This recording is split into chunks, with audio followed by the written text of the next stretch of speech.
ആപ്യായന്തു മമംഗാനി വാക്പ്രാണചക്ഷുഃ ശ്രോത്രമധോബലമിന്ദ്രിയാണി ച സർവാണി സർവം ബ്രഹ്മ ഉപനിഷദം മാമാ ബ്രഹ്മ നിരാകരോത് അനിരാകരണമസ്തു അനിരാകരണം മേ അസ്തു തദാത്മനി നിരതേയ ഉപനിഷത്സു ബ്രഹ്മാസ്തേ മയി സന്തു തേ മയി സന്തുഃ. ഓം ശാന്തി ശാന്തി ശാന്തി.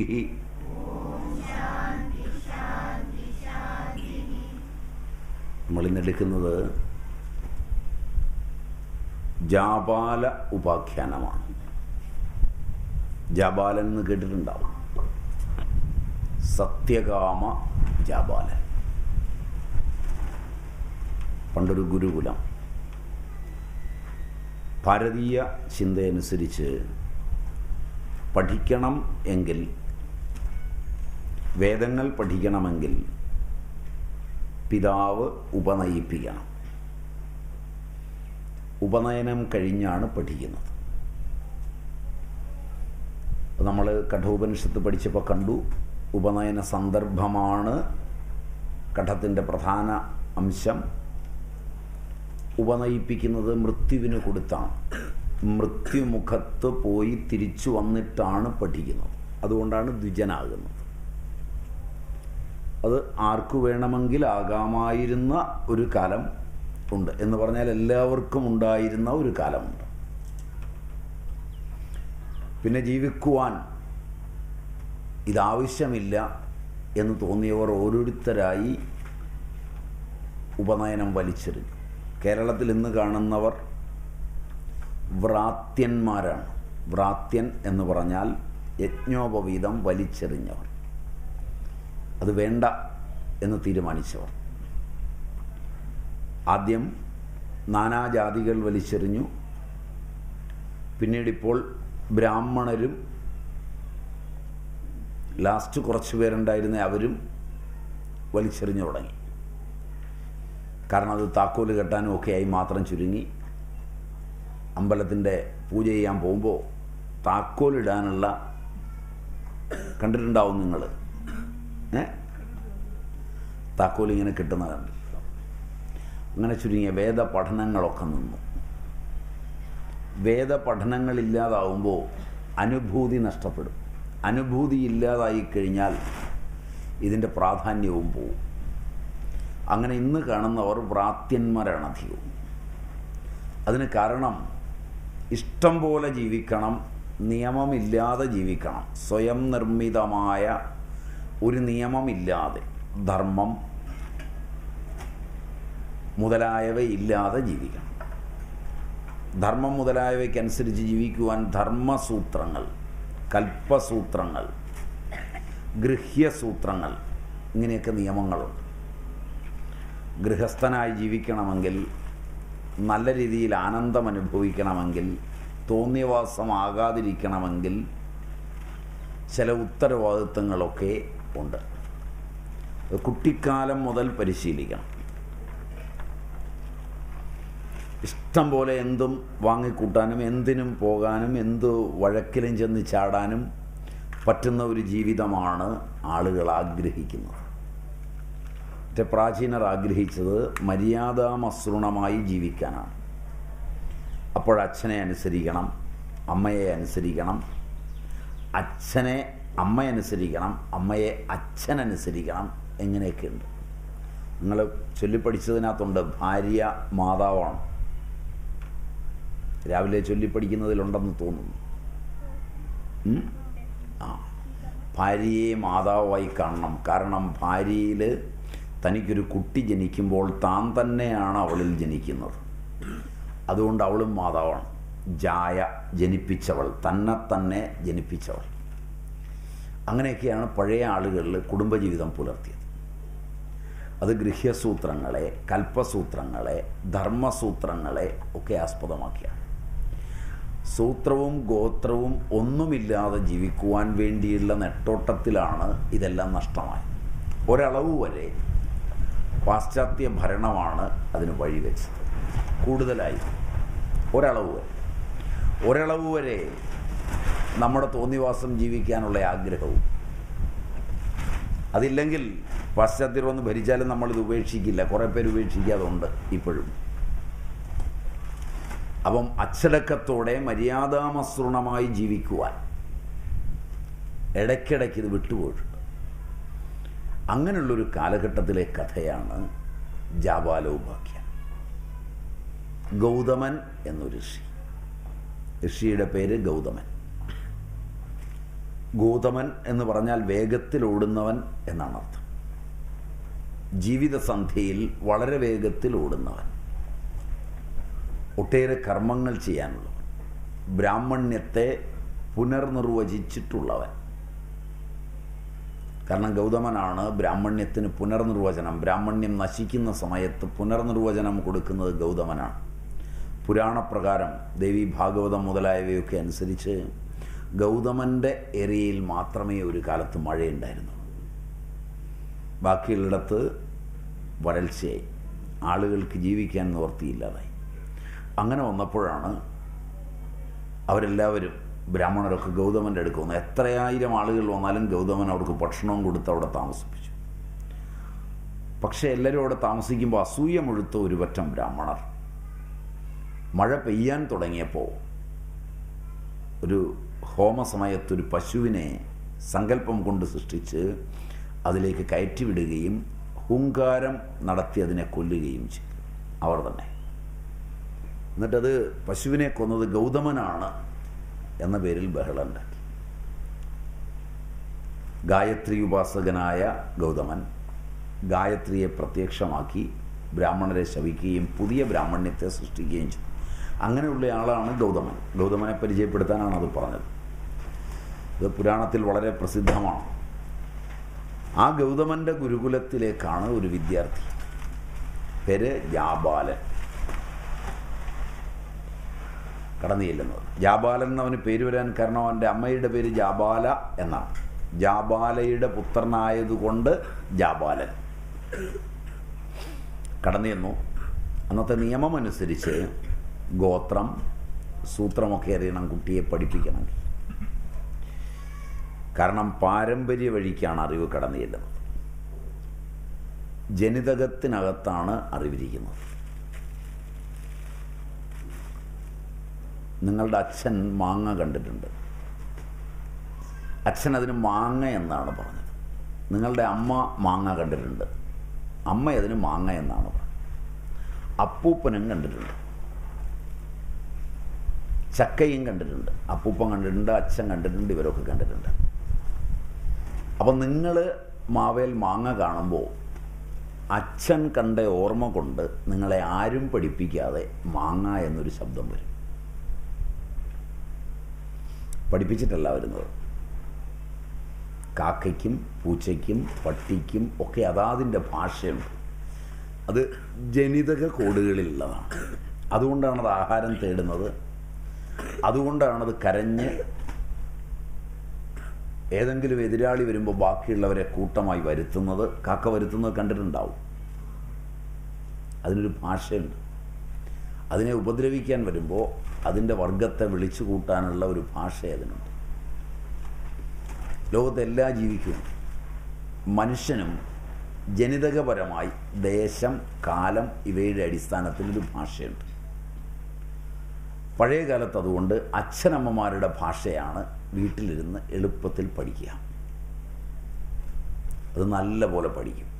വീട്ടിൽ നിന്ന് കുട്ടിക്കാലത്ത് തന്നെ പഠിക്കും. പിന്നെ സ്കൂളിൽ ചെല്ലുമ്പോൾ ആ ഭാഷ കുറച്ചുകൂടെ നന്നായി പഠിക്കും.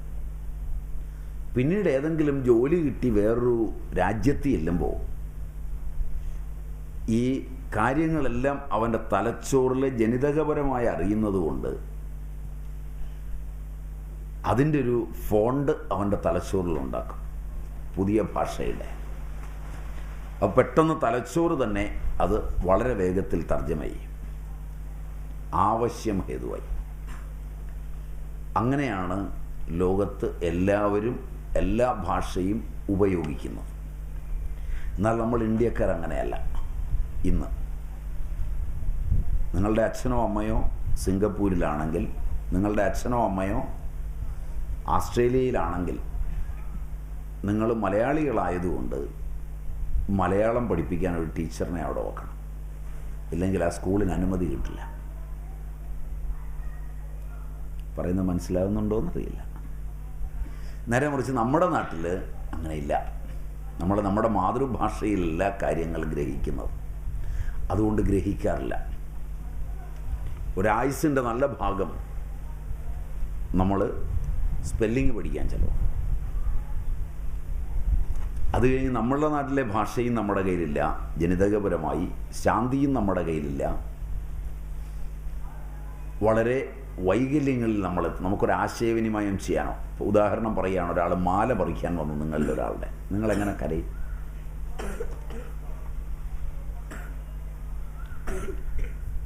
പത്താം ക്ലാസ്സിലോ 8ാം ക്ലാസ്സിലോ പഠിക്കുന്ന കുട്ടികളെ ഒരാൾ ഉപദ്രവിക്കാൻ വരികയാണെങ്കിൽ ആ കുട്ടിക്ക് കരയാൻ പോലും അറിയില്ല.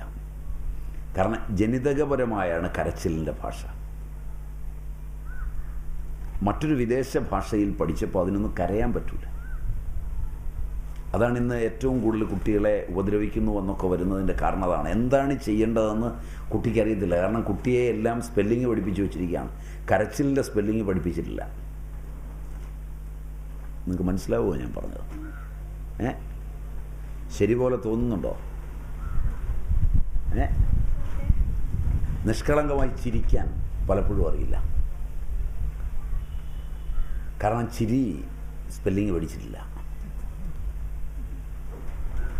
നിങ്ങൾ പഠിച്ചത് മാത്രമേ നിങ്ങൾക്ക് പ്രതികരിക്കാനാവൂ. നാച്ചുറലായിട്ടൊരു പഠനവും വീട്ടിലും പുറത്തുമില്ല.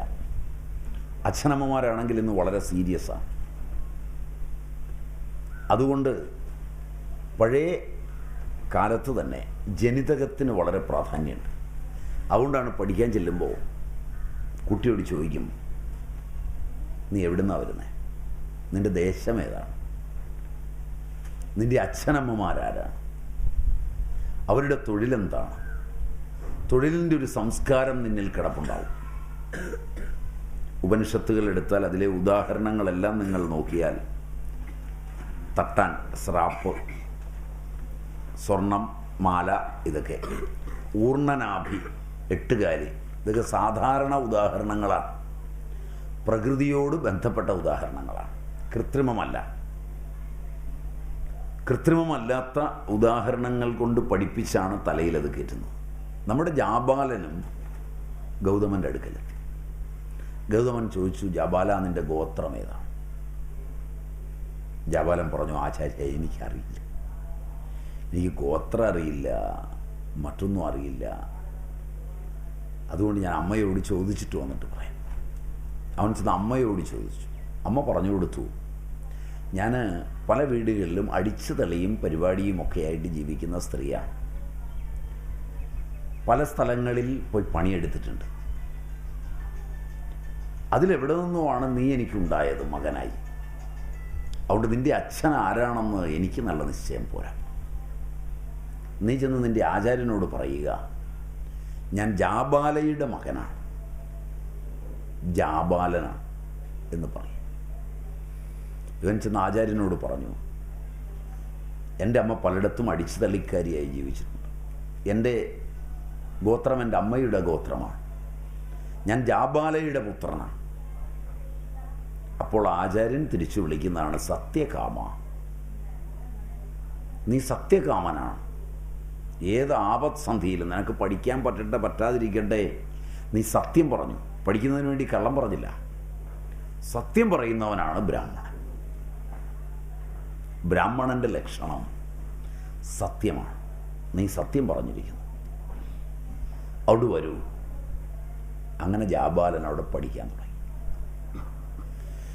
ജാബാലനെ പഠിപ്പിച്ചത് സൂത്രരൂപത്തിലുള്ള കൃതികളൊന്നുമല്ല.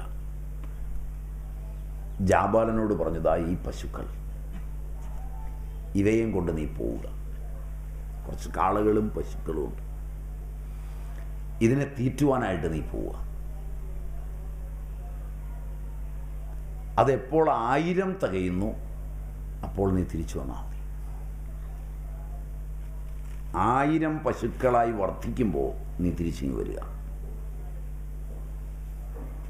ജാബാലൻ ഗുരുവിൻ്റെ ആജ്ഞ പാലിക്കുന്നതിന് വേണ്ടി പശുക്കളെയും എല്ലാം തെളിച്ച് വനത്തിലേക്ക് പോയി. ഇന്ന് ഈ പശുക്കളെ തീറ്റാൻ കൊണ്ടുപോകുന്ന നോക്ക് വനത്തിലാണ്. അവിടെയാണ് പുല്ല് ധാരാളം ഉള്ളത്. പക്ഷെ വനത്തിൽ കൊണ്ടുപോകുമ്പോൾ വളരെ സൂക്ഷിക്കണം. കാരണം എന്ന് വെച്ചാൽ മറ്റു മൃഗങ്ങൾ ഇതിനെ പിടിച്ചു തിന്നാതെ സൂക്ഷിക്കണം. സ്വന്തം ജീവൻ കൊടുത്തും പശുവിനെ സംരക്ഷിക്കണം. ഗുരുകുലത്തിലെ പശുവാണ്. ജാബാലൻ പശുക്കളുമായി പോയി തീറ്റി. ജാബാലൻ അറിഞ്ഞില്ല. പശുക്കളുമായി ചേർന്ന് വനത്തിൽ പുല്ല് തീറ്റി ഇങ്ങനെ വെള്ളവും കൊടുത്ത് ഇങ്ങനെ നടക്കുമ്പോൾ ബാക്കിയെല്ലാം മറന്നുപോയി. അപ്പോൾ ഒരു ദിവസം നോക്കിയപ്പോൾ പശുക്കൾ 1000-ആയി. അതിലൊരു കാള പറഞ്ഞു, 1000 ഞങ്ങൾ. ജാബാല, നീ ഞങ്ങളെയും കൊണ്ട് ഗുരുകുലത്തിലേക്ക് പോവുക. ഗുരുവിൻ്റെ നിർദ്ദേശപ്രകാരം പഠിക്കാൻ പശുക്കളുമായി പോയപ്പോൾ പശുക്കളുടെ ഭാഷയുമായി ജാബാലിന് താതാത്മ്യം പ്രാപിക്കാൻ പറ്റി. നമുക്കാണെങ്കിൽ അറിയില്ല. ജീവജാലങ്ങൾക്കെല്ലാം ഭാഷയുണ്ട്, ചെടികൾക്ക് ഭാഷയുണ്ട്,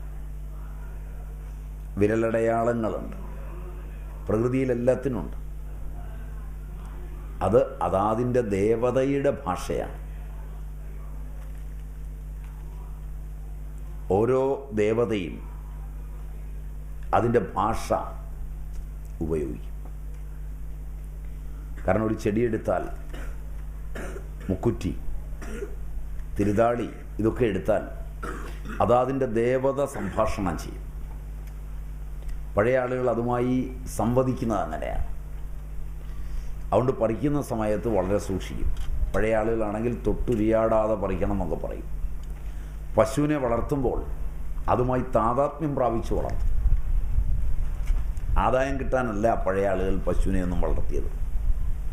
പലതും ആദായമല്ല. ഇന്ന് നമ്മൾ ആദായം നോക്കി മാത്രമാണ് മക്കളെ വളർത്തുന്നതും മക്കൾ അച്ഛനമ്മമാരെ നോക്കുന്നതും. ആദായമില്ലാത്തതെല്ലാം വലിച്ചെറിയുക, അങ്ങനെയാണ് നോക്കുന്നത്. പക്ഷെ അവയോടൊക്കെ സംവദിക്കുമ്പോൾ കിട്ടുന്ന ഒരു ആനന്ദമുണ്ട്. നിങ്ങൾ സിനിമ കാണാൻ പോകുമ്പോൾ ആദായമുണ്ടോ? വല്ല വരുമാനമുണ്ടോ? പതിവായി ടി വി ഇരുന്ന് കാണുന്നതിന് മന്ത്ലി ഒരു 200 ചില്ലുവാനും രൂപ കൊടുക്കണം. am I right? ആദായം വല്ലതും ഉണ്ടോ? അതിൽ നിന്ന് കാശ് മുടക്കി ഉപദ്രവം നടക്കുകയാണ്. പശുവിനെ വളർത്തിയാൽ പാല് കിട്ടും. പക്ഷെ കേരളം മുഴുവൻ നോക്കിക്കൊള്ളുക, 10 ലക്ഷം, 15 ലക്ഷം, 1 ലക്ഷം, 2 ലക്ഷം ഒക്കെ രൂപയ്ക്ക് പട്ടിയെ മേടിച്ച് വളർത്തുക. കണ്ടിട്ടുണ്ടോ? ഇല്ല. വലിയ കൂടൊക്കെയാണ്. മാത്രമല്ല, അച്ഛനോ അമ്മയോ പട്ടിക്ക് വെച്ച് ഏതെങ്കിലും പാലോ വല്ലോ എടുത്ത് ഉപയോഗിച്ചു എങ്കിൽ അന്ന് വീട്ടിൽ വഴക്കുവാണ്. പട്ടിക്ക് പോയി വാങ്ങിക്കാൻ പറ്റുമോ? നിങ്ങൾക്ക് പോയി വാങ്ങിച്ചുകൂടെ എന്നൊക്കെ ചോദിക്കും. അപ്പോൾ ആദായത്തെ കണക്കാക്കിയും അല്ല ഇന്ന് ജീവിക്കുന്നത്. അപ്പോൾ പശുവിനെ കൊണ്ടുപോകുമ്പോൾ പശുവിൻ്റെ ഒരു ഭാഷയുണ്ട്. അത് നിത്യം അതുമായി ഇടപെടുമ്പോൾ അറിയാം. പശു എങ്ങനെയാണ് ഓരോന്ന് ചോദിച്ചു വാങ്ങുന്നത്. അതിന് പിണ്ണാക്ക് കലക്കി കൊടുക്കുന്ന അമ്മയ്ക്കറിയാം, അതിന് പുല്ല് കൊടുക്കുന്ന അമ്മയ്ക്കറിയാം. പശുവിനെ വളർത്തിയിട്ടുണ്ടോ? വീട്ടിൽ പശുവുണ്ടോ? വളർത്തിയിട്ടുണ്ട്. വീട്ടിൽ പശുവുണ്ടോ? വളർത്തിയിട്ടുണ്ട്. പശുവുമൊക്കെ നമ്മോട് വർത്തമാനം പറയും. കുറേ കഴിയും. എല്ലാ ജീവികളും വർത്തമാനം പറയും അതിൻ്റെതായൊരു ഭാഷയിൽ. ആ ഭാഷ സത്യകാമൻ പഠിച്ചു. അതുകൊണ്ടാണ് സത്യകാമന് മനസ്സിലായി, കാള തന്നോട് പറയുന്നു 1000 ഉടനെ തന്നെ ആശ്രമത്തിലേക്ക് പോകും, ഗുരുകുലത്തിലേക്ക് തങ്ങളെ തെളിക്കുക.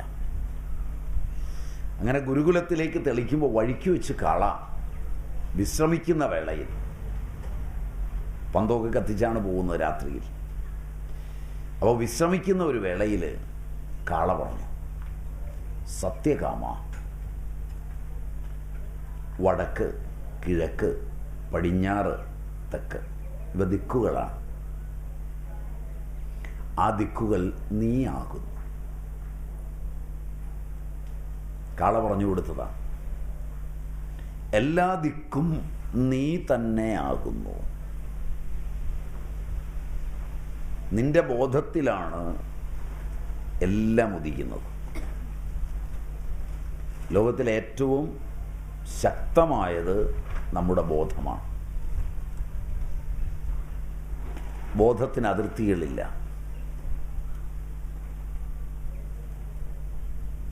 ബോധത്തിൽ അങ്കുരിക്കുന്നതാണെല്ലാം. എങ്ങനെ ഇതറിയുന്നേ? ഒരു സെക്കൻഡ് നിങ്ങളൊന്ന് കണ്ണടച്ചിരുന്നു നോക്കി. ഒരു സെക്കൻഡ് കണ്ണടച്ച് നിങ്ങളിരിക്കുമ്പോൾ വിലീനമായ ചിച്ഛക്തി നിങ്ങളിൽ ഉണ്ടാകുന്ന ക്ഷിപ്തവിക്ഷിപ്തങ്ങളെല്ലാം അടങ്ങി വിലീനമായ ചിച്ഛക്തി ഒരു ഊർജപ്രസരം പോലെ ത്രസിക്കുമ്പോൾ, എന്ന് പറഞ്ഞാൽ അകത്തുനിന്ന് അമ്മ, അച്ഛൻ, വീട്, പുസ്തകം, കൊട, പരിചയമുള്ള ആളുകളൊക്കെ ബോധത്തിൽ നിന്നാണ് അങ്കുരിക്കുന്നത്. അപ്പോൾ നമ്മുടെ ബോധത്തിലെല്ലാം കിടപ്പുണ്ട്. ബോധമല്ലാതെ വേറൊന്നും സത്യമായില്ല. അപ്പം ഈ കാള പറഞ്ഞു കൊടുത്തപ്പോൾ സത്യകാമന് മനസ്സിലായി, ദിക്കുകൾ എൻ്റെ ബോധത്തിലാണ്. വടക്കും കിഴക്കും പടിഞ്ഞാറും തെക്കുമാകുന്ന ദിക്കുകൾ എൻ്റെ ബോധത്തിൽ തന്നെയാണ് ഇരിക്കുന്നത്. ഞാൻ തന്നെയാണ് ദിക്കുകൾ. ഞാൻ പറഞ്ഞു തന്നത് 4-1 ആകുന്നുള്ളൂ. ബാക്കി നിനക്ക് അഗ്നി ഉപദേശിച്ചു തരും എന്നാണ് കാള പറഞ്ഞത്. കാളയെയും പശുക്കളെയും കൊണ്ട് സത്യകാമൻ മുന്നോട്ട് നീങ്ങി. രാത്രിയിൽ ആഴി കൂട്ടി. പശുക്കളെയും കൊണ്ട് വനത്തിൽ നിന്ന് വരിക. വളരെ ദൂരം സഞ്ചരിച്ചാലാണ് ഗുരുകുലത്തിലെത്തുക. 2-3 ദിവസം സഞ്ചരിക്കണം. അപ്പോൾ സാധാരണ രാത്രി കാലങ്ങളിലൊക്കെ ആഴി പൂട്ടിയിട്ടാണ് കിടക്കുന്നത്. നിങ്ങളിന്ന് പഠിച്ചു. നിങ്ങളുടെ സ്കൂളിൽ നിങ്ങൾക്ക് ഇരിക്കാനുള്ള കസേര, ബെഞ്ച്, ഫാന്, AC ഇതൊക്കെ ഇല്ലെങ്കിൽ ഇപ്പോൾ പഠിക്കാൻ പറ്റില്ല. നിങ്ങളെ രാവിലെ കൊണ്ടുപോകാനുള്ള വണ്ടി വന്നില്ലെങ്കിൽ നിങ്ങൾക്ക് പഠിക്കാൻ പറ്റില്ല.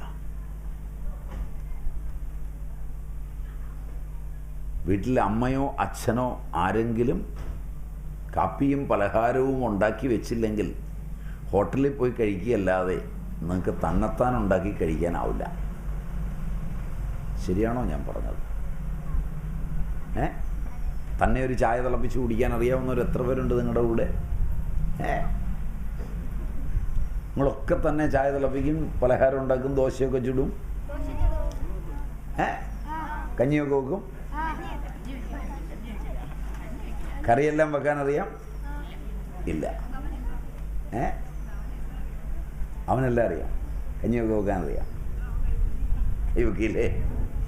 കറിയൊക്കെ വെക്കാൻ അറിയാം, അവിയലും സാമ്പാറും.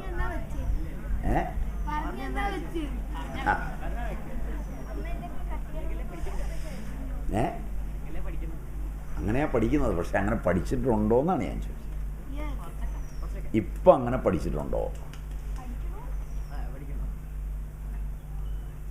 സ്കൂളിലെ പഠിത്തം കഴിഞ്ഞിട്ട് ഇതൊക്കെ പഠിക്കാൻ നേരമുണ്ടോ?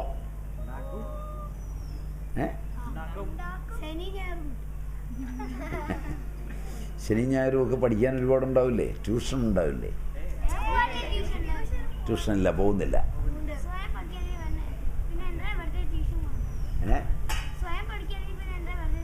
അപ്പോൾ നിങ്ങൾ മിടുക്കര് കുട്ടികളാണ്, ശങ്ക വേണ്ട.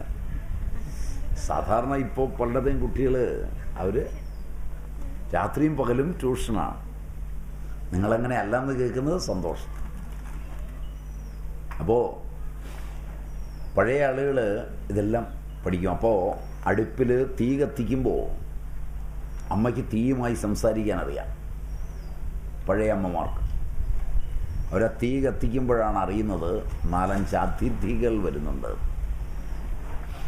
ഇന്നുള്ളവർക്കറിയില്ല. അവരും അഗ്നിയുമായുള്ള ബന്ധം കൊണ്ട് അഗ്നി അവരോട് വിളിച്ചു പറയും, അരിയിടാൻ പോകില്ലേ, കൂടുതലിട്ടോളൂ, കൂട്ടാനൊക്കെ കുറച്ച് കൂടുതൽ വെച്ചോളൂ, 4-5 പേര് കഴിക്കാനുണ്ടാവും. പഴയ വൈദ്യന്മാരൊക്കെ ആണെങ്കിൽ രാത്രിയിൽ 12 മണിക്കും പറ്റും വിഷം തീണ്ടിയും ഒക്കെ രോഗി വരുമെന്ന് നേരത്തെ അറിയും. അപ്പം അതിനുള്ള കഞ്ഞി, അതിനുള്ള മരുന്നും ഒക്കെ റെഡിയാക്കി വെക്കണം. അത് ഫോൺ വിളിച്ച് പറഞ്ഞിട്ടല്ല അറിയുന്നത്. അഗ്നിയുമായിട്ട് അവർ സംസാരിക്കും. അഗ്നി കത്തിക്കുമ്പോൾ ഒരു പ്രത്യേക ശബ്ദം ഉണ്ടാക്കും അഗ്നി. അപ്പോൾ തീ കത്തിക്കുന്ന അമ്മയ്ക്കറിയാം അടുപ്പ് എരയ്ക്കുന്നുണ്ട്, ആരൊക്കെയോ വരാൻ പോകുന്നു. അങ്ങനെയാണ് അവർ പഠിക്കുന്നത്. ഏകാഗ്രത കൊണ്ട് അഗ്നിയുമായി ജലവുമായി ഒക്കെ അവർ സംസാരിക്കും. ഏറ്റവും കൂടുതൽ സംസാരിക്കുന്നത് ജലമാണ്. കാരണം ജലത്തിൻ്റെ ക്രിസ്റ്റലുകൾക്ക് അങ്ങനെ ഒരു പ്രത്യേകതയുണ്ട്. അതിൻ്റെ അടുക്കയിരിക്കുന്ന ആളിൻ്റെ സ്വഭാവം അനുസരിച്ചാണ് ജലത്തിൻ്റെ ക്രിസ്റ്റലുകൾ മാറുന്നത്. നിയതമായ ഒരു രൂപമില്ലാത്തവയാണ് ജലത്തിൻ്റെ ക്രിസ്റ്റലുകൾ, പരലുകൾ. ബാക്കിയുള്ളതിനെല്ലാം കോമണായൊരു സ്വഭാവമുണ്ട്. കർണാടക സംഗീതം പൊഴിച്ചാൽ അതിനടുത്തിരിക്കുന്ന ജലത്തിൻ്റെ സ്വഭാവവും, റോക്ക് സംഗീതം പൊഴിച്ചാൽ അതിൻ്റെ അടുത്തിരിക്കുന്ന ജലത്തിൻ്റെ സ്വഭാവവും രണ്ടാണ്. ശകാരിക്കുന്നിടത്തിരിക്കുന്ന ജലവും സ്നേഹിക്കുന്നിടത്തിരിക്കുന്ന ജലവും 2 തരം ക്രിസ്റ്റലുകളെ ഉണ്ടാക്കും. അതുകൊണ്ട് എൻ്റെ കുഞ്ഞ് പഠിക്കണം എന്നാഗ്രഹിക്കുന്ന അമ്മ പഴയ കാലത്ത് വെള്ളമെടുക്കുമ്പോൾ ചീത്ത പറഞ്ഞുകൊണ്ട് കൊടുക്കില്ല, അന്നമെടുക്കുമ്പോൾ വഴക്ക് പറഞ്ഞുകൊണ്ട് കൊടുക്കില്ല, കുട്ടികൾ വഴക്ക് പറഞ്ഞുകൊണ്ട് കഴിക്കില്ല. അന്നം ന നിന്ദ്യാത് തദ്വ്രതം, അന്നം ന പരിചക്ഷ്യേത, അന്നം ബഹുകുർവീത, ഇതൊക്കെ അവർ പഠിച്ചിരിക്കും. അതുകൊണ്ട് ഇവയോടൊക്കെ സംവദിക്കാൻ, ഇവയുമായൊക്കെ സംഭാഷണം ചെയ്യാൻ പഴയ ആളുകൾക്കറിയാം. അപ്പോൾ അതുകൊണ്ട് അഗ്നി ജ്വലിപ്പിച്ചു. ആര് പശുക്കളെയും കൊണ്ടുവരുമ്പോൾ ജാബാലിനൊരു കുണ്ടം ഉണ്ടാക്കി. രാത്രിയിൽ വെളിച്ചമൊക്കെ കിട്ടണം. അഗ്നി ജ്വലിപ്പിച്ച് നിൽക്കുമ്പോൾ അഗ്നിയുടെ നാവുകൾ, അഗ്നിക്ക് 7 നാവുകളാണ്. കാളി, കരാളി, സ്ഫുലിംഗിനി, വിശ്വരുചി, ഇങ്ങനെയൊക്കെയാണ് ആ പേരുകൾ. ആ നാവുകളിലൂടെയാണ് സംസാരിക്കുന്നത്. ഹോമമൊക്കെ നടത്തുന്ന ബ്രാഹ്മണൻ അഗ്നിയോടാണ് സംസാരിക്കുന്നത്. അഗ്നിമീഡേ പുരോഹിതം യജ്ഞസ്യ ദേവമൃത്വിജം. ഹോതാരം അഗ്നിക്ക് കാളി, കറുത്ത അഗ്നി, കരാളി,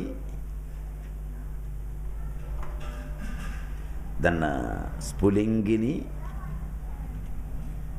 വിശ്വരുചി, ഇങ്ങനെയൊക്കെയാണ് പേരുകൾ. 7 ഉണ്ട്, 2 വിട്ടിട്ടുണ്ട്. 5 ഞാൻ പറഞ്ഞുകൊള്ളാൻ തോന്നുന്നു അല്ലേ? 4 ആയുള്ളൂ. 3 വേണം. 3 ഞാൻ നോക്കിയിട്ട് പറഞ്ഞുതരാം കേട്ടോ. അങ്ങനെയാണ്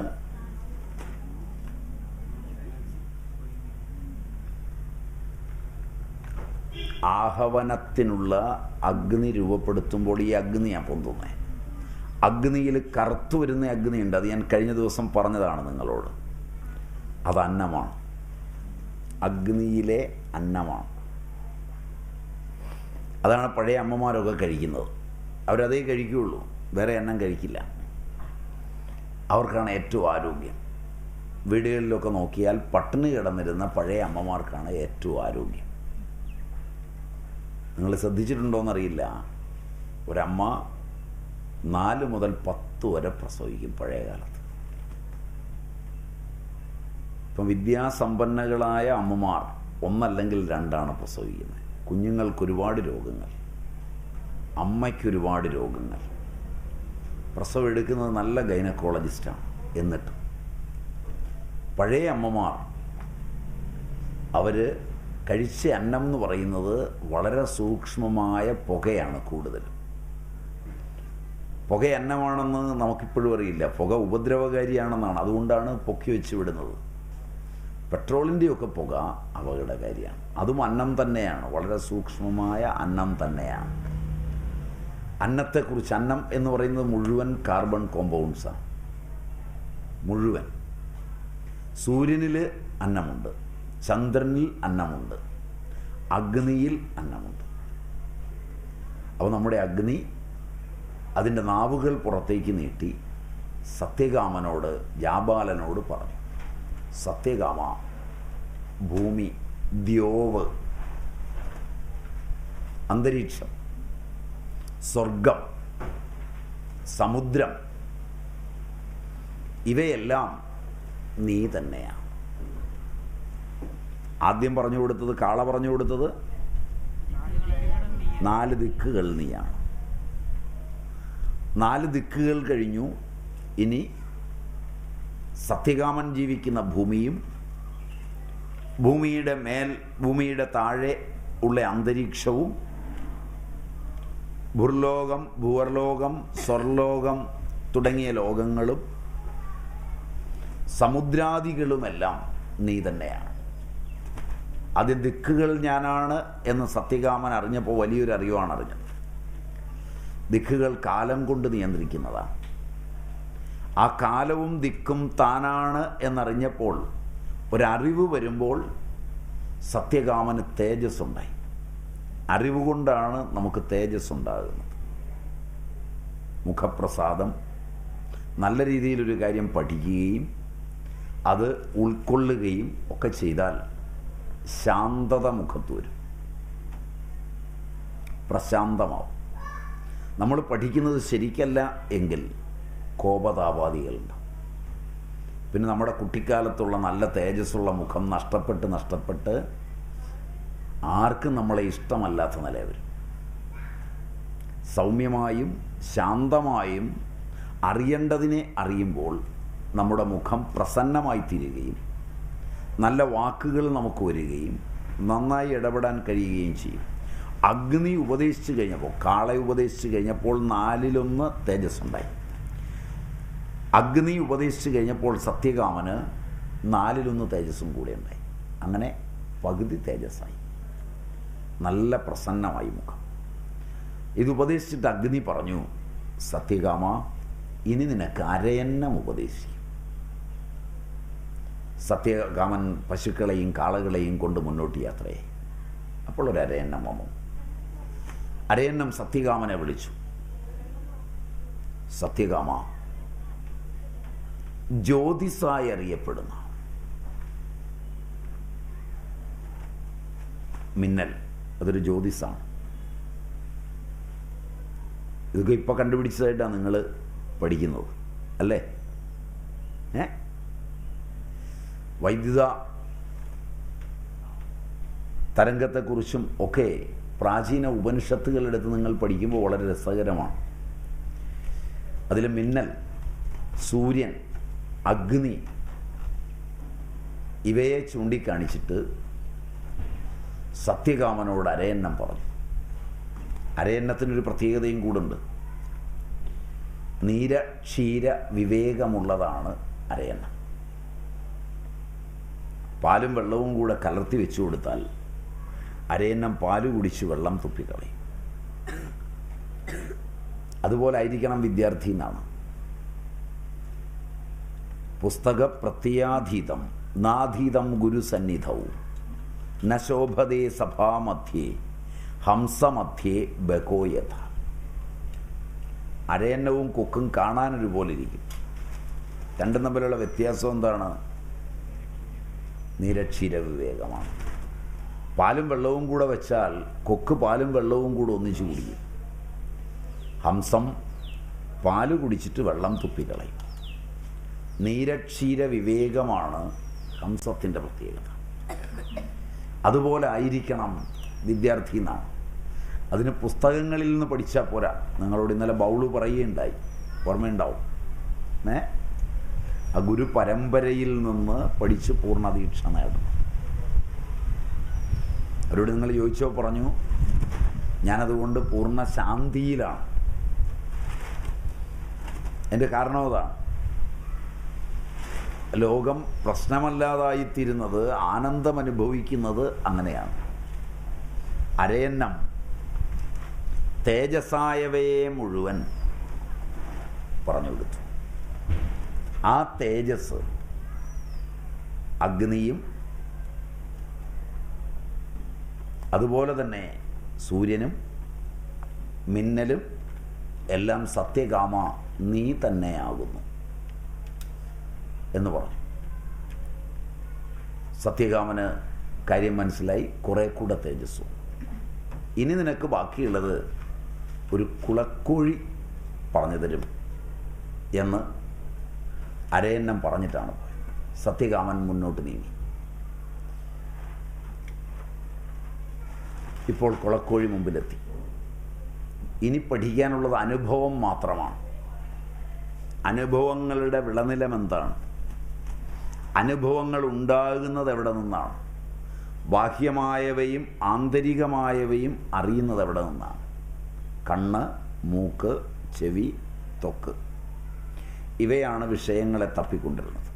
കണ്ണുകൊണ്ട് കാണുന്നു, ചെവി കൊണ്ട് കേൾക്കുന്നു, തന്നെ ത്വക്കുകൊണ്ട് സ്പർശിക്കുന്നു. അങ്ങനെ ഇന്ദ്രിയങ്ങൾ വഴി അറിയുന്നു. ഇന്ദ്രിയങ്ങൾ വഴി അറിയുക മാത്രമാണോ ചെയ്യുന്നത്? ഇന്ദ്രിയങ്ങളെ എല്ലാം പ്രബലമാക്കുന്ന വേറൊന്നുണ്ട്, ഇന്ദ്രിയമില്ലാതറിയുന്നത്. യാജ്ഞവൽക്യനും ജനകനും തമ്മിലുള്ളൊരു സംഭാഷണമുണ്ട്. അതിൽ യാജ്ഞവൽക്യനോട് ജനകൻ ചോദ്യം ചോദിക്കുകയും ജനകനോട് യാജ്ഞവൽക്യൻ ചോദിക്കുകയും പറയുകയും ചെയ്യുന്ന ഭാഗമുണ്ട്. അതിലൊരു ചോദ്യം ചോദിക്കുന്നത്, ഏതാണ് മനുഷ്യൻ്റെ വെളിച്ചം? ഏത് വെളിച്ചത്തിലാണ് മനുഷ്യൻ കാണുന്നത്? സൂര്യൻ്റെ വെളിച്ചത്തിലാണ് ഇപ്പം നമ്മൾ കാണുന്നതും എഴുതുന്നതും, അല്ലേ? സൂര്യൻ അസ്തമിച്ചാൽ നിലാവുണ്ടെങ്കിൽ ചന്ദ്രൻ്റെ വെളിച്ചത്തിൽ കാണാം. സൂര്യൻ അസ്തമിച്ചാൽ ചന്ദ്രനാണ് വെളിച്ചം. സൂര്യനും ചന്ദ്രനും അസ്തമിച്ചാൽ എങ്ങനെയാണ് നിങ്ങൾ എഴുതുകയൊക്കെ ചെയ്യുന്നത്? വൈദ്യുത വിളക്കുകളോ മെഴുകുതിരിയോ ഒക്കെയാണ്, ആണോ? അഗ്നിയുടെ വെളിച്ചം. സൂര്യനും ചന്ദ്രനും അസ്തമിക്കുകയും അഗ്നി കെട്ടടങ്ങുകയും ചെയ്താൽ എങ്ങനെ കാണും? കാണാറുണ്ടോ? കാണുകയല്ലേ? നിങ്ങൾ തീപ്പെട്ടിയൊക്കെ എടുത്തുകൊണ്ടിരുമോ കത്തിക്കാൻ ഇരുട്ടത്ത്? എന്തിൻ്റെ വെളിച്ചത്തിലാണ് കാണുന്നത്? അഗ്നിയില്ല, അഗ്നി കെട്ടുപോയി. അന്ധൻ എങ്ങനെയാണ് നടക്കുന്നത്?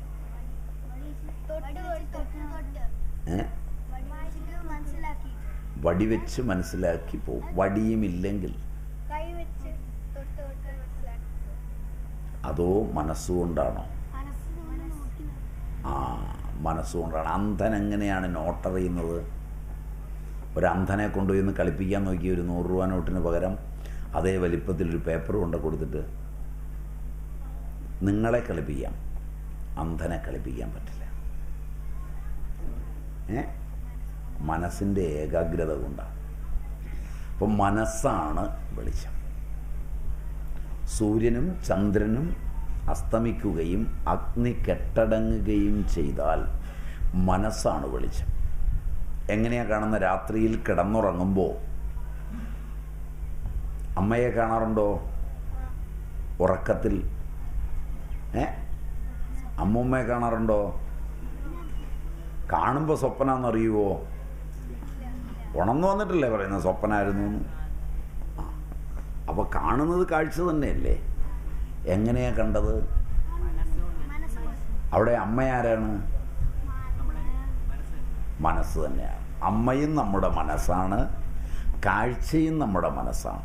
ഉപനിഷത്ത് അവിടെ പറയും, അത്രൈഷ ദേവഃ സ്വപ്നേ മഹീമാനം അനുഭവതി യത് ദൃഷ്ടം ദൃഷ്ടം അനുപശ്യതി ശ്രുതം ശ്രുതം ഏവ അനുശൃണോതി ദേശ ദിഗന്തരശ്ച പ്രത്യനുഭൂതം പ്രത്യനുഭവതി ദൃഷ്ടം ച അദൃഷ്ടം ച അശ്രുതം ച ശ്രുതം ച അശ്രുതം ച അനുഭൂതം ച അനനുഭൂതം ച സച്ച അസച്ച സർവം പശ്യതി സർവഃ പശ്യതി എന്ന് പറഞ്ഞാൽ, രാത്രിയിൽ കിടന്നുറങ്ങുമ്പോൾ മനസ്സ് പലതായിത്തീരുക എന്ന വിഭൂതിയെ കൈക്കൊള്ളും. കട്ടിലേ കിടക്കുന്ന നിങ്ങൾ ചുറ്റും വനമൊന്നുമില്ല. ഇപ്പം സ്വപ്നത്തിൽ നിങ്ങൾ വനത്തിലാണ് അമ്മയോടൊപ്പം. അമ്മ വനം, വനത്തിനകത്തുള്ള കടുവ നിങ്ങളെ പിടിക്കാൻ വരുന്നത് ഒക്കെ മനസ്സുണ്ടാക്കിയതാണ്. ഭയക്കുന്നത്, കിടന്ന് മൂത്രമൊഴിക്കുന്നത് ഇല്ലേ? കടുവ പിടിക്കാൻ വന്നപ്പോഴേക്ക് കിടന്ന് മൂത്രമൊഴിച്ചു. മൂത്രമൊഴിച്ച് കഴിഞ്ഞപ്പോൾ ഉണന്നു, ബെഡൊക്കെ നനഞ്ഞപ്പോൾ ഉണന്നു, നാണക്കേട് തോന്നി. അമ്മ കുറേ ശകാരിക്കുകയും ചെയ്തു, കിടന്ന് മൂത്രമൊഴിക്കുക, പ്രായമായില്ലേ എന്നൊക്കെ ചോദിച്ച് അമ്മ വഴക്കും പറഞ്ഞു. പക്ഷെ അമ്മയോട് പറഞ്ഞാൽ മനസ്സിലാവുമോ? കടുവ പിടിക്കാൻ വന്നിട്ടാണ് മൂത്രമൊഴിച്ചത്. അപ്പോൾ ആ വനം എവിടെയാണ്? മനസ്സിലാണ്. കടുവ എവിടെയാണ്? മനസ്സിലാണ്. മനസ്സാണ് കടുവയായത്, മനസ്സാണ് അമ്മയായത്, മനസ്സാണ് വനമായത്, മനസ്സ് തന്നെയാണ് മൂത്രമൊഴിപ്പിച്ചത്. അപ്പം എന്തെല്ലാം പണി മനസ്സ് ചെയ്തു? അപ്പം മനസ്സ് എന്നൊരെണ്ണമുണ്ട്. അത് അനുഭവത്തിൻ്റെ ഏറ്റവും വലിയ വെളിച്ചമാണ്. വാക്ക് മനസ്സ് രണ്ടും ചേരുമ്പോഴാണ് ഈ പ്രപഞ്ചം എല്ലാം ഉണ്ടാകുന്നത്. ആരെങ്കിലും ഒരു വാക്ക് പറഞ്ഞാൽ മതി. നിങ്ങൾ ഈ ഉടുത്തിരിക്കുന്നതും വാങ്ങിച്ചിരിക്കുന്നതും ഒക്കെ കുറേയൊക്കെ പരസ്യം കണ്ടിട്ടാണ് അല്ലേ? നിങ്ങളുടെ അമ്മമാർ വാങ്ങിച്ചു തരുന്നതും പരസ്യം കണ്ടിട്ടാണ്. ഇന്ന സോപ്പ് വേണം, ഇന്ന ചീപ്പ് വേണം, ഇന്ന ഡ്രസ്സ് വേണം. ഇതൊക്കെ പരസ്യത്തിൽ കണ്ടു കഴിഞ്ഞാൽ പിറ്റേ ദിവസം നിങ്ങൾ വഴക്കുണ്ടാക്കുകയോ അല്ലെങ്കിൽ അമ്മ അച്ഛനോട് വഴക്കുണ്ടാക്കുകയോ ഇല്ലെങ്കിൽ അച്ഛൻ പരസ്യത്തിൽ കണ്ടത് വാങ്ങിച്ചുകൊണ്ട് വരുവോ എന്തെങ്കിലുമൊക്കെ ചെയ്യും. ഓ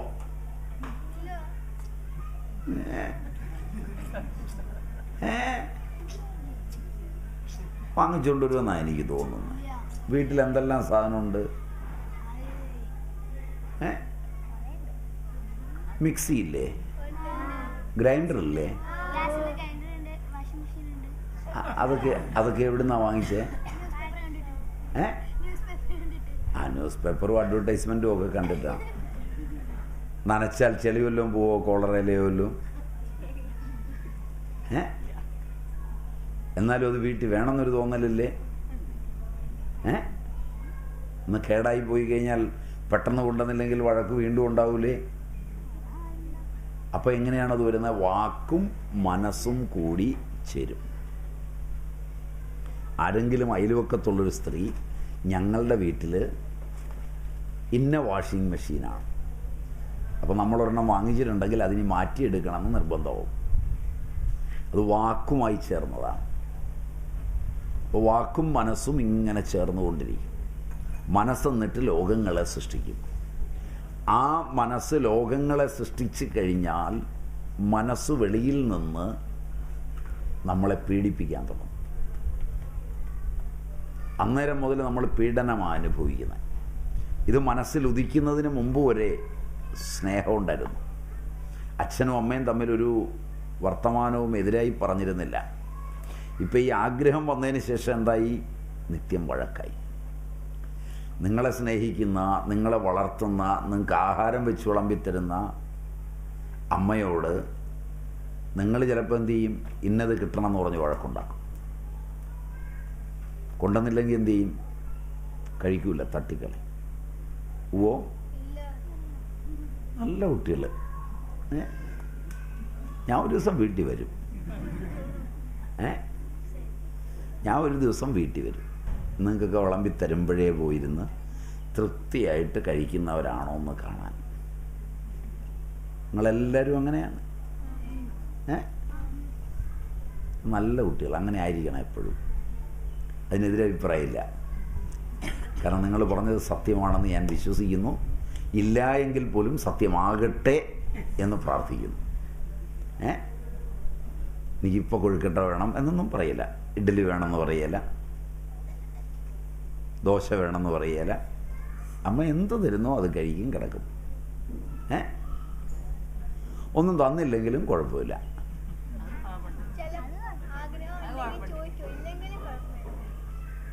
ആഗ്രഹം ഉണ്ടെങ്കിൽ ചോദിക്കും, ഇല്ലെങ്കിലും മിടിക്കും. അങ്ങനെയാണെങ്കിൽ അത് നല്ലത്. ആഗ്രഹം ചോദിക്കും, തന്നില്ലെന്ന് വെച്ച് കുഴപ്പമൊന്നുമില്ല, വഴക്കൊന്നും ഉണ്ടാകില്ല. നല്ല കുട്ടികൾ അങ്ങനെ ആയിരിക്കണം നിങ്ങൾ. അപ്പോൾ ആഗ്രഹങ്ങൾ വരുന്നത് എവിടെ നിന്നാണ്? മനസ്സിൽ നിന്നാണ്. മനസ്സിലൊരു ആഗ്രഹം വന്നാൽ നമുക്ക് എല്ലാത്തിനോടും എതിർപ്പ് വരും, ഒന്നുമായി യോജിക്കില്ല.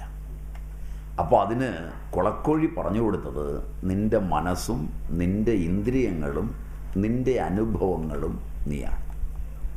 അപ്പം ആദ്യം കാള പറഞ്ഞു കൊടുത്തത് ഏറ്റവും സ്ഥൂലമായ ദിക്കുകൾ നീ തന്നെയാണ്.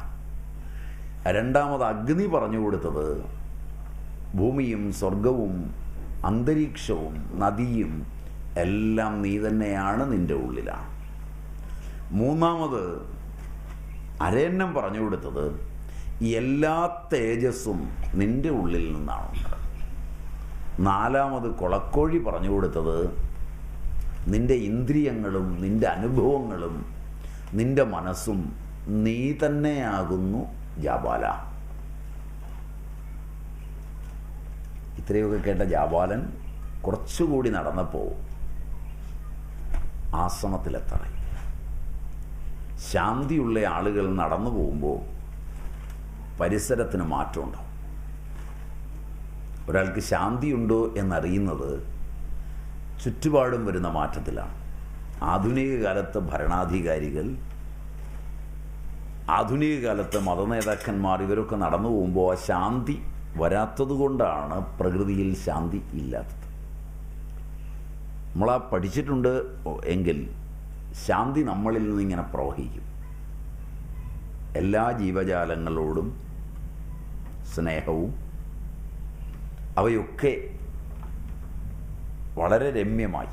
ശങ്കരാചാര്യർ ഒരു ആശ്രമം ഉണ്ടാക്കാൻ പോകുമ്പോൾ ഒരു പാമ്പ് പത്തി വിടർത്തി നിൽക്കും. സൂര്യപ്രകാശത്തിൽ പാമ്പിൻ്റെ പത്തിയുടെ തണലിൽ നട്ടുച്ചയ്ക്ക് രമ്യമായൊരു തവള ഇരുന്ന് ഉറങ്ങും. പാമ്പ് തവളെ പിടിക്കുന്ന ജീവിയാണ്. പക്ഷെ ഈ പാമ്പ് തവളെ പിടിക്കുകയല്ല ചെയ്യുന്നത്. ഈ പാമ്പ് തവളയ്ക്ക് തണലേകി നിൽക്കുകയാണ്. പത്തി താത്തുന്നില്ല, അത് ഉറങ്ങിക്കോട്ടെ ആ വെയിലത്ത് എന്ന് വിചാരിച്ച് പത്തിയും വിടർത്തി പിടിച്ച് നിൽക്കുകയാണ്. ശങ്കരാചാര്യർ അടുത്ത് ചെന്നു, അതിനോട് സംവദിച്ചു. അപ്പോൾ അവിടെ പൗരാണിക കാലത്ത് വളരെ പ്രസിദ്ധനായ ഒരു ഋഷീശ്വരൻ താമസിച്ച സ്ഥലമാണ്. അദ്ദേഹത്തിൻ്റെ അന്തരംഗമാണ് ആ ചുറ്റുപാടും നിലനിൽക്കുന്നത്. അങ്ങനെയാണ് ആചാര്യശങ്കരൻ ശൃംഗേരി സ്ഥാപിക്കുന്നത്. വളരെ പ്രസിദ്ധമായ മഠം. അവിടെ സ്നേഹം എപ്പോഴും ഉണ്ടാവണം. അപ്പോൾ ഇങ്ങനെ പഴയ ആളുകൾക്ക് അവർ പോകുന്ന സ്ഥലത്തൊക്കെ ഈ തീരുമാനമുണ്ട്. ശാന്തി, ഒരു ജീവിയെയും ഉപദ്രവിക്കാതെ സ്നേഹത്തിൽ, ലാഭനഷ്ടങ്ങളെക്കാളെല്ലാം മനുഷ്യജീവിതമാണ് വലുത് എന്ന് പഠിപ്പിക്കുക. അപ്പോൾ സത്യകാമജാബാലൻ പശുക്കളുമായി നീങ്ങിയപ്പോൾ അന്തരീക്ഷത്തിൽ വലിയൊരു മാറ്റം തുടങ്ങി. അന്തരീക്ഷത്തിൽ മാറ്റം കണ്ടപ്പോൾ സത്യകാമനാണ് വരുന്നതെന്ന് ഗുരുവിന് ബോധ്യമായി.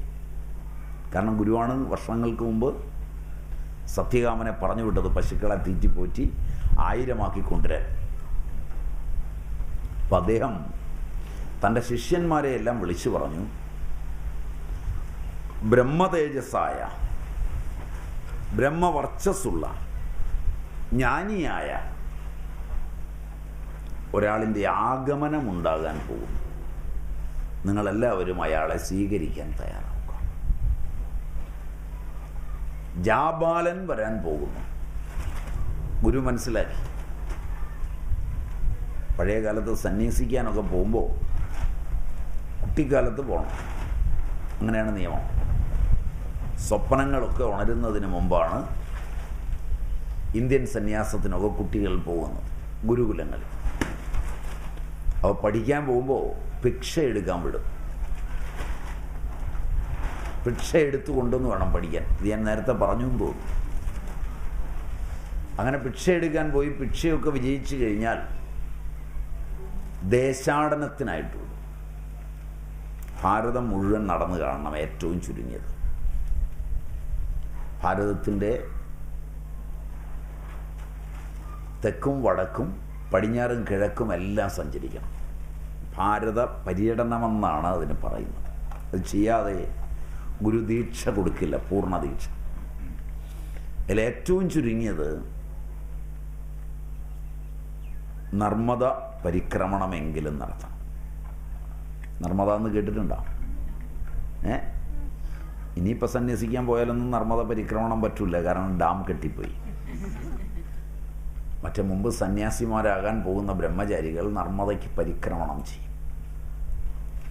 പരിക്രമണത്തിന് വിടുമ്പോൾ നർമ്മദാ തീരത്തെ ചില ഗ്രാമങ്ങളിൽ പാമ്പിനെയും കടുവയെയും ഒക്കെ പൂജിക്കുന്നവരുണ്ട്, ജീവനുള്ള. ആ ഗ്രാമത്തിലൂടെയൊക്കെ പോകാൻ വേണ്ടിയാണ് ഇവരെ വിടുന്നത്. കടുവ ദൈവമായിട്ടുള്ള ഗ്രാമങ്ങളുണ്ട്. കരാളമായ രാജവെമ്പാലകൾ കൂട്ടമായി ഗ്രാമീണരോടൊപ്പം ജീവിക്കുന്ന ഗ്രാമങ്ങളുണ്ട്.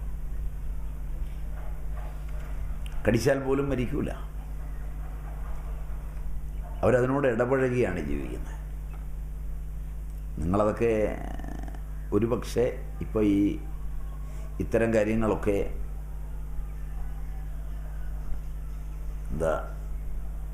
ഡിസ്കവറി അതുപോലുള്ള ചാനലൊക്കെ കാണിച്ച് ചിലപ്പോൾ കണ്ടേക്കും. മറ്റേ നേരിട്ട് പരിക്രമണത്തിന് പോയാൽ കാണാം.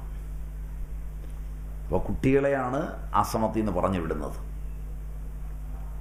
ഒരു 10-15 വയസ്സ് താഴെയുള്ള കുട്ടികളെ അവരിങ്ങനെ പരിക്രമണം ചെയ്യുമ്പോൾ അവരുടെ മുഖത്ത് തേജസ്സുണ്ടാവുകയും അവർ ചില കാര്യങ്ങൾ കാണുകയും ചെയ്യും. അതിന് പറയുന്ന പേര് ആഹ്ലാദമുണ്ടാക്കുന്ന ചില കാര്യങ്ങൾ അവർക്ക് ബോധ്യമാവും. അത് കണ്ടാൽ ഉടനെ അവർ പരിക്രമണം നിർത്തി ഗുരുവിൻ്റെ അടുക്കൽ ചെല്ലണം എന്നാണ്. ഗുരുവും അത് കണ്ടിട്ടുണ്ട്. അപ്പോൾ ഗുരു ആ സമയത്ത് അവർക്ക് പൂർണ്ണ ദീക്ഷ കൊടുക്കും. അവിടെ വെച്ച് അവർക്ക് എല്ലാ അറിവും വരും. ഏതൊന്നാണോ അറിയേണ്ടത് അതെല്ലാം അറിയും. അങ്ങനെയുള്ള അറിവുണ്ടാകുന്ന നിമിഷമാണത്. സത്യകാമനും അറിയേണ്ടതെല്ലാം അറിഞ്ഞ് ഗുരുകുലത്തിലെത്തി. ഗുരുകുലത്തിലേക്ക് പ്രവേശിക്കാറായപ്പോൾ തന്നെ ചുറ്റുപാടുകളൊക്കെ മാറി, വാതാവരണമൊക്കെ മാറി. ഗുരു ബഹുമാന പുരസ്സരം സത്യകാമനെ സ്വീകരിച്ചിരുത്തി.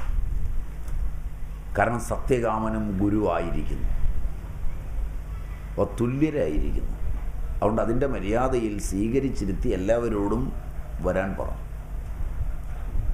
എന്നിട്ട് സത്യകാമനോട് പറഞ്ഞു, സത്യകാമ, നീ ബ്രഹ്മവർച്ചസ്സായിരിക്കുന്നുവല്ലോ, നിനക്കാരെങ്കിലും ഉപദേശിച്ചുവോ? ജ്ഞാനത്തെ നിനക്കാരെങ്കിലും ഉപദേശിച്ചുവോ? സത്യകാമൻ നടന്ന കഥയെല്ലാം പറഞ്ഞു.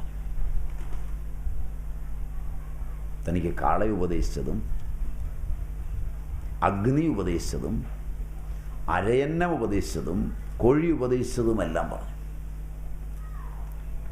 അതെല്ലാം പറഞ്ഞു കഴിഞ്ഞപ്പോൾ സത്യകാമൻ പറഞ്ഞു, ഗുരുദേവ, അങ്ങനെക്ക് വീണ്ടും ഉപദേശിക്കണം.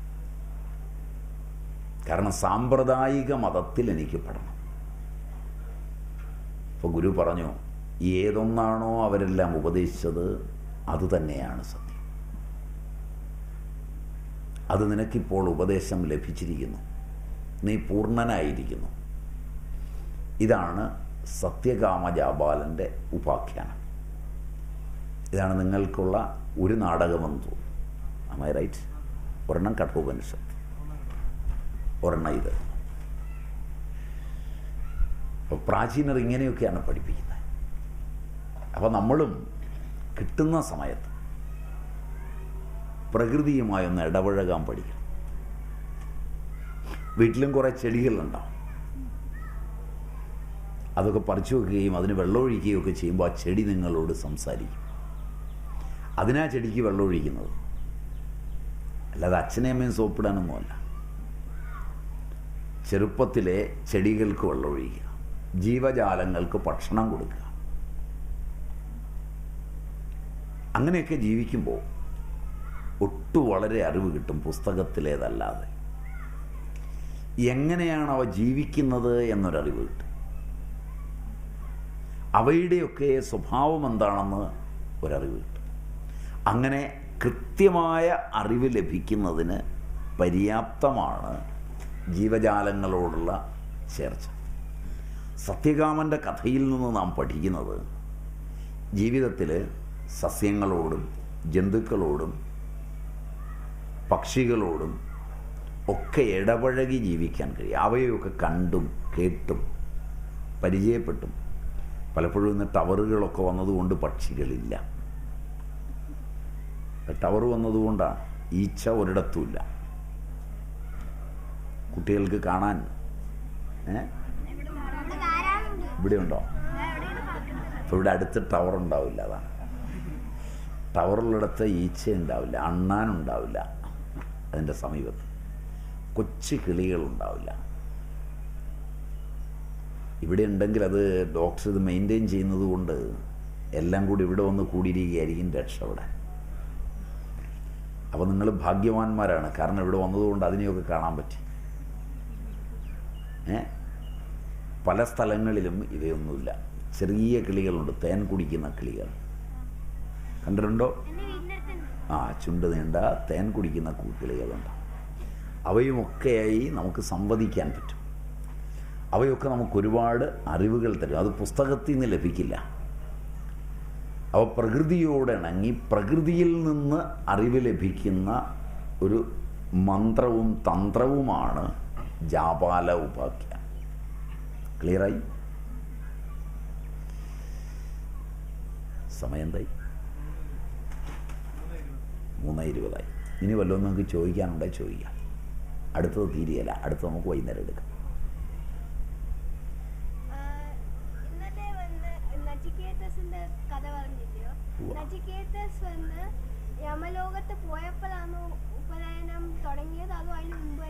ഉപനയനത്തിൻ്റെ ചടങ്ങാണ് ആ പശുക്കളെ ദാനം ചെയ്യുന്നതെല്ലാം. അതിൽ 3 രാത്രികളും 3 പകലും അന്നമില്ലാതെ ഉറക്കമില്ലാതിരിക്കുമ്പോൾ നമ്മൾ മൃത്യുവിലേക്ക് അടുത്തു പോകും. ആഹാരം കഴിക്കാതായാൽ സോഡിയം കുറയും, പൊട്ടാസ്യം കുറയും, മൃത്യുവിൻ്റെ അടുത്ത് വരെ എത്തും. അതിൻ്റെ ചടങ്ങാണ്. മനസ്സിലായി?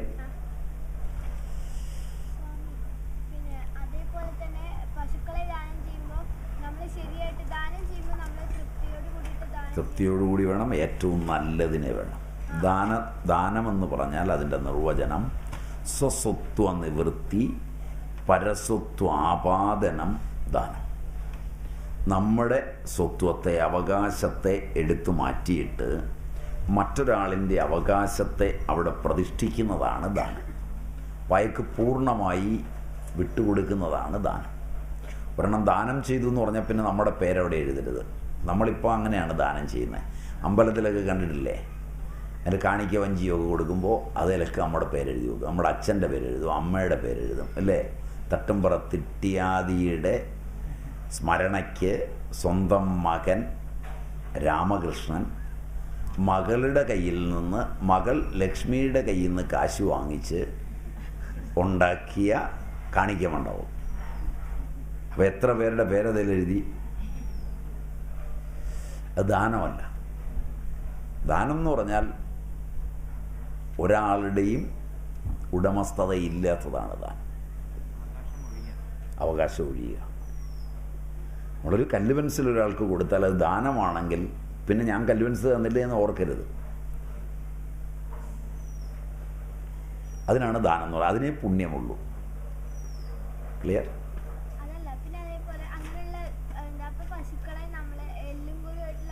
കൊടുക്കാൻ പാടില്ല, കിട്ടും. അതാണല്ലോ അച്ഛൻ ആനന്ദമില്ലാത്ത ലോകങ്ങളിൽ വീഴുമെന്ന് നചികേതസ് കണ്ടെത്തുവാൻ കാരണം അതാണ്. നിങ്ങൾക്ക് ഇന്നലെ പറഞ്ഞ കഥയൊക്കെ മനസ്സിലായിട്ടുണ്ട് നല്ലല്ലേ? എന്നോട് ഇവിടെയുള്ള മുതിർന്നവർ പറഞ്ഞതെന്താ വെച്ചാൽ, എൻ്റെ ഭാഷയുടെ കുഴപ്പവും പിന്നെ നിങ്ങളുടെ കുട്ടിത്വവും കാരണം ഇതൊക്കെ കുട്ടികൾക്ക് മനസ്സിലായോ എന്നാണ് ഈ പ്രഫുല്ലുമൊക്കെ എന്നോട് ചോദിച്ചത്. പക്ഷെ നിങ്ങൾക്ക് ഞാൻ ഉദ്ദേശിച്ചതിൽ കൂടുതൽ മനസ്സിലായിരിക്കും. നിങ്ങൾ മിടുക്കരാണ്. അപ്പം നിങ്ങളുടെ അച്ഛനമ്മമാരും ഇവരും ഒക്കെ പറയുന്നത് നിങ്ങൾ കുട്ടികളാണ്, ഒന്നും മനസ്സിലാവില്ല, കുട്ടികൾക്കാണ് മനസ്സിലാകുന്നത് എന്ന് എനിക്കിപ്പോൾ ഉറപ്പായി. ഇവർക്ക് മനസ്സിലായില്ല, അതാണ് ഇവർ പറഞ്ഞ് പിള്ളേർക്ക് മനസ്സിലായില്ല. റൈറ്റ്? കേൾക്കെ തന്നെ അവർ ചോദ്യം ചോദിച്ചാൽ ഞാൻ അങ്ങോട്ട് ചോദിച്ചതല്ല. ഒരു ഇന്നലത്തെ കഥയാണ്. അവർ നല്ല തലയിൽ അത് ഓർത്തിരിക്കുന്നു.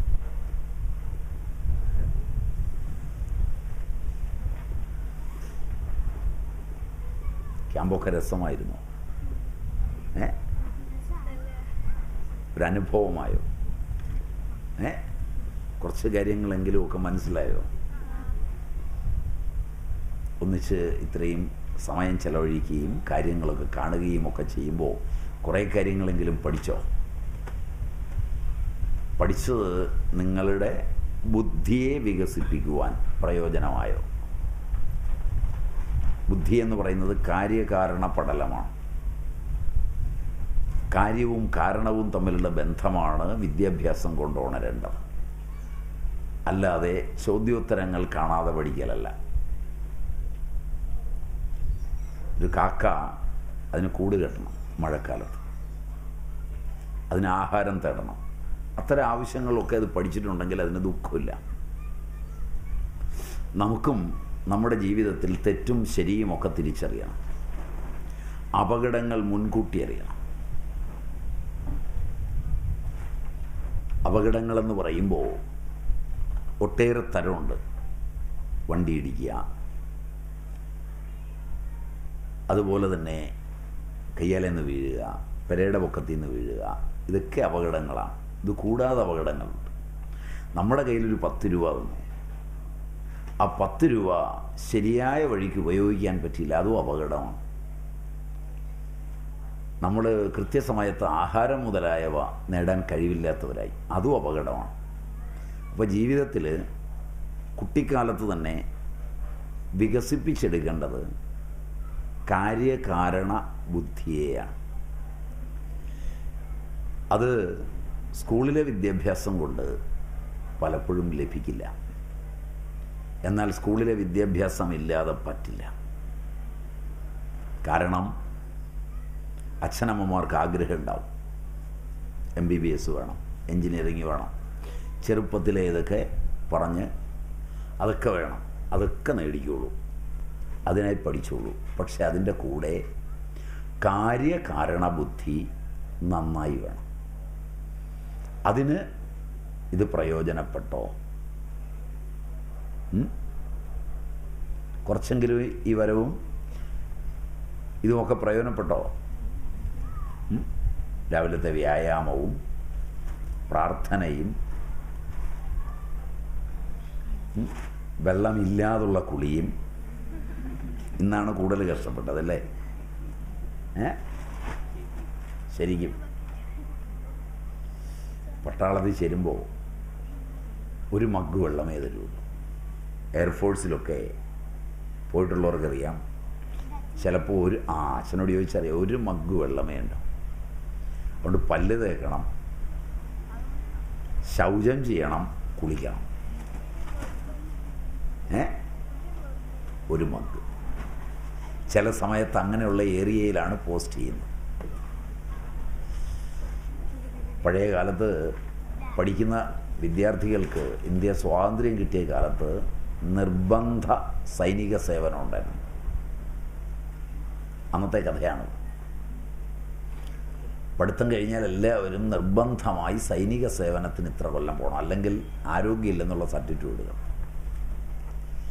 ആരോഗ്യമുള്ളവർ സൈനിക സേവനത്തിന് പോകും. അവിടെ ചെല്ലുമ്പോൾ ഒട്ടേറെ ക്ലിഷ്ടതകളിലൂടെയാണ് അവർ ജീവിച്ചത്. ശമ്പളവും ഇന്നത്തെ പോലെ കിട്ടുകയില്ല. ഇന്ന് നല്ല ശമ്പളമാണ്. അപ്പോൾ നിർബന്ധ സൈനിക സേവനം ഒരിത്ര കൊല്ലം എന്നുണ്ട്. അങ്ങനെ പോയിരുന്ന കാലങ്ങളിൽ ഒരു മഗ് വെള്ളമാണ് ചില ഏരിയയിൽ കിട്ടുന്നത്. അളന്നാണ് കൊടുക്കുന്നത്. ഭക്ഷണം എടുത്താൽ റവയൊക്കെ ഇത്രയും നീളമുള്ള പുഴുവുണ്ടാവും. ഇത്രയും നീളമുള്ള പുഴുവുണ്ടാവും. അപ്പോൾ അതിൻ്റെ ഫുഡ് കമ്മിറ്റിയിൽപ്പെട്ട ആളുകൾ വന്നിട്ട് റവ ഇന്നത്തെ ഉപ്പുമാവ് പുഴുവാണെന്ന് ആരെങ്കിലും പറഞ്ഞാൽ റവയിലെ പുഴു റവ തന്നെയാണെന്ന് പറഞ്ഞത് വാരിത്തിന് എന്നിട്ട് കാണിക്കും, മേജറും ജനറലുമൊക്കെ. അപ്പോൾ ബാക്കിയുള്ളവർ കഴിക്കാൻ ബാധ്യസ്ഥരാണ്. അപ്പോൾ അങ്ങനെ നിർബന്ധ സൈനിക സേവനമുണ്ടായിരുന്ന കാലങ്ങളിൽ ഉള്ള പോലെ നമ്മളെപ്പോഴും പോകേണ്ടത് റിഗറസ് ട്രെയിനിങ്ങിലൂടെയാണ്. അപ്പോൾ കുറച്ച് വെള്ളം കുറയണം. നിങ്ങളുടെ ഭാഗ്യം കൊണ്ടാണ് വെള്ളം കുറഞ്ഞത്. വെള്ളമില്ലാതെ വന്നാലാണ് വെള്ളമില്ലാതെ എങ്ങനെ ആ ക്രൈസിസ് മാനേജ് ചെയ്യാം. ജീവിതത്തിൽ ക്രൈസിസ് ഒന്നും വന്നിട്ടില്ലാത്ത ഒരാൾ ജീവിക്കില്ല. കുട്ടിക്കാലത്ത് ദാരിദ്ര്യം, ക്രൈസിസ് ഒക്കെ വന്നിട്ടുള്ള ആളുകളാണ് ലോകോത്തരന്മാരായി തീർന്നിട്ട്. അതുകൊണ്ട് എല്ലാ സൗകര്യവും ഉണ്ടെങ്കിലും സ്വയം നിർമ്മിതമായ ഒരു ദാരിദ്ര്യത്തിൽ വേണം ജീവിക്കാൻ. അച്ചടക്കത്തിൽ ഒരു ഫാൻ ഓൺ ചെയ്താൽ ഇറങ്ങുമ്പോൾ അത് ഓഫ് ചെയ്യണം. ഒരു ബൾബ് ഓൺ ചെയ്താൽ അതൊക്കെ ഇവിടുന്ന് പരിശീലിച്ചു പോകാം. ഒരു സാധനം എടുത്താൽ എടുത്തിടത്ത് തന്നെ വയ്ക്കണം. അതൊക്കെ ഈ ക്യാമ്പിൽ നിന്ന് പഠിക്കണം. വെള്ളം വളരെ ശ്രദ്ധിച്ചുപയോഗിക്കാൻ പഠിക്കണം. പഴയ കാലത്ത് കേരളത്തിൽ ധാരാളം മഴ, ഇഷ്ടം പോലെ വെള്ളം. അന്ന് വീടുകളിലൊന്നും ടാപ്പില്ല, വെള്ളം മോട്ടോർ വെച്ചടിക്കില്ല, കോരിയെടുക്കണം. കോരിയെടുത്താൽ തന്നെ അവിടെ ഒരു മഗ്ഗൊക്കെ വെച്ചിരിക്കും, കിണ്ടിയിൽ വെള്ളം വെച്ചിരിക്കും, കാല് കഴുകാനൊക്കെ. സൂക്ഷിച്ചാണ് ഉപയോഗിക്കുക. അപ്പോൾ പുതിയ തലമുറയിലെ കുട്ടികൾ വന്നപ്പോൾ അച്ഛനമ്മമാർ പറഞ്ഞു, നോക്കിക്കൂ, നിൻ്റെയൊക്കെ കാലമാകുമ്പോൾ നീയൊക്കെ വെള്ളം മേടിച്ച് കുടിക്കുമെന്ന്. ഇപ്പം ആ കാലമാണ്. അവർ പറഞ്ഞ വാക്ക് അന്വർത്ഥമായി. ഇപ്പം മേടിച്ച് കുടിക്കുകയാണ്. എത്രയാ വില ഒരു ലിറ്ററിന്? 18 റുപ്പീസ്. പാലിന് എത്രയാ വില?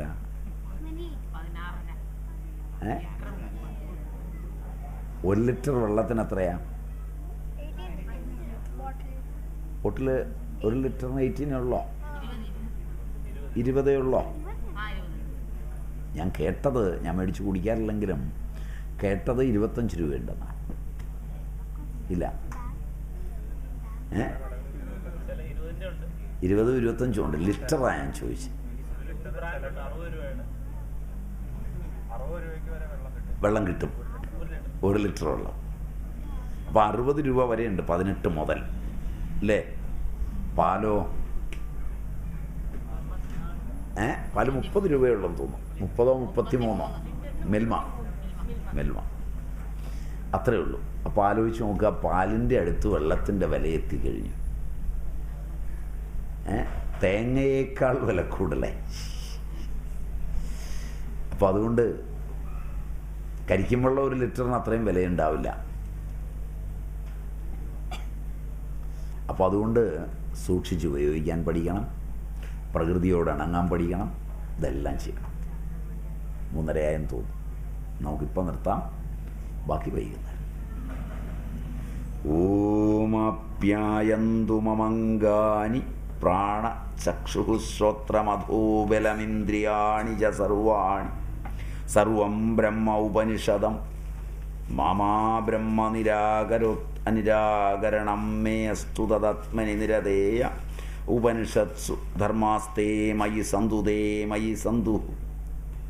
ഓം ശാന്തി ശാന്തി ശാന്തി.